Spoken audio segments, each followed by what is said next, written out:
El uso de la palabra cultura fue variando a lo largo de los siglos.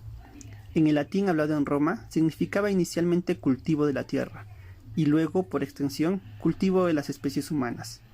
Alternaba con la palabra civilización, que también deriva del latín, y se usaba como opuesto a salvajismo o barbarie. Civilizado era entonces un hombre educado. Desde el siglo XVIII se impuso una diferencia entre civilización y cultura.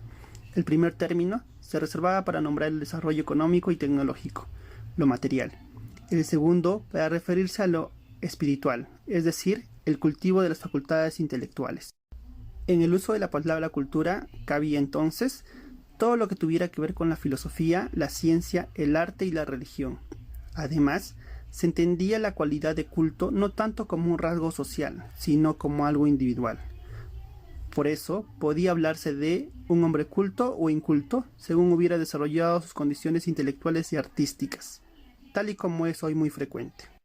Hoy se piensa a la cultura como el conjunto total de los actos humanos en una comunidad dada, ya sean estos prácticas económicas, artísticas, científicas o cualquier otra.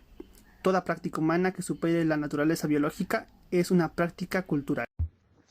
Cultura como sistema son valores y creencias que son compartidos por todos los integrantes. Son ideas aceptadas como válidas para los miembros. Ejemplo, cómo surgió el hombre a deidades. Marcan conductas que tienen que seguir sus miembros. Tienen manifestaciones culturales que reflejan sus creencias y valores.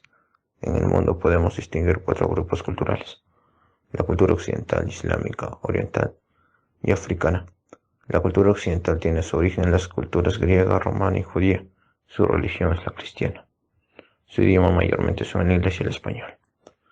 La cultura islámica se extiende por el norte de África, parte de Asia y algunas partes de Europa. Es influenciada por la religión islámica. La cultura oriental se localiza en el centro de Asia. Están ligadas a diversas tradiciones religiosas, como el hinduismo, el confucianismo y el budismo. La cultura africana se localiza al sur del Sahara. Abundan numerosas culturas de origen tribal y religiones relacionadas con la naturaleza. La diversidad cultural se refiere a la variedad de culturas que interactúan y conviven en un espacio geográfico que es compartido por un gran número de personas capaces de reconocerse y diferenciarse unas de otras. Según la UNESCO, la cultura adquiere formas diversas a través del tiempo y del espacio. Esta diversidad se manifiesta en la originalidad y pluralidad de las identidades que caracterizan a las sociedades y los grupos que componen a la humanidad. En nuestras sociedades cada vez más diversificadas resulta indispensable garantizar una interacción armoniosa y una voluntad de convivir de personas y grupos con identidades culturales plurales, variadas y dinámicas. La diversidad cultural es un medio de acceso a una existencia intelectual, afectiva, moral y espiritual satisfactoria, y por esta razón amplía las posibilidades de elección que se brindan a todos. El Perú es un país que presenta una gran diversidad cultural, por lo tanto manifiesta una gran cantidad de manifestaciones culturales que hemos ido adquiriendo gracias a nuestros antepasados. Gracias a ello podemos identificarnos con nuestro país. En el Perú se puede apreciar una gran diversidad cultural debido a las regiones que presenta, costa, sierra y selva, donde cada uno tiene sus propias manifestaciones culturales como la gastronomía, danza, arte, música, textiles, etc. La diferencia entre multi, pluri e interculturalidad, términos referidos a la diversidad cultural. Por un lado, la multiculturalidad es un término principalmente descriptivo. Típicamente se refiere a la multiplicidad de culturas que existen dentro de un determinado espacio, sea local, regional, nacional o internacional, sin que necesariamente tengan una relación entre ellas. Por otro lado, la pluriculturalidad es el referente más utilizado en América Latina, reflejo de la necesidad de un concepto que represente la particularidad de la región donde pueblos indígenas y pueblos negros han convivido por siglos con blancos mestizos, y donde el mestizaje ha sido parte de la realidad, como también la resistencia cultural y la revitalización de las diferencias.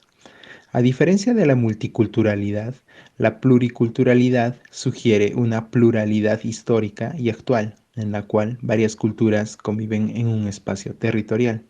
Ahora, la interculturalidad es distinta en cuanto ésta se refiere a las complejas relaciones, negociaciones e intercambios culturales, y busca desarrollar una interacción entre personas, conocimientos y prácticas culturalmente diferentes. una interacción que reconoce y que parte de las asimetrías sociales, económicas, políticas y de poder, y de las condiciones institucionales que limitan la posibilidad de que el otro pueda ser considerado como sujeto con identidad. Continuando, vamos a hablar de pluriculturalidad, multiculturalidad y la interculturalidad. Bien, ¿qué es la pluriculturalidad? Se refiere a la cultura nacida entre la cultura nativa local y los colonizadores. Como resultado de esto tenemos las tradiciones, costumbres, festejos, por ejemplo, de los santos de una iglesia en una determinada zona. La multiculturalidad. Hablamos de multiculturalidad, nos referimos a grupos humanos con diferentes culturas que viven en un mismo espacio. Esto genera conflictos, hechos basados en la diferencia humana. Hay maneras de solucionar estos conflictos. La asimilación, donde la cultura más fuerte o más grande absorbe a la más pequeña. Como ejemplo, los americanos dominan a latinos y afroamericanos, europeos, que son minoría en su país. Y la interculturalidad es aprender a vivir todos los grupos culturales en armonías basados en relaciones de respeto y justicia por las otras culturas. Es a lo que debemos llegar como objetivo.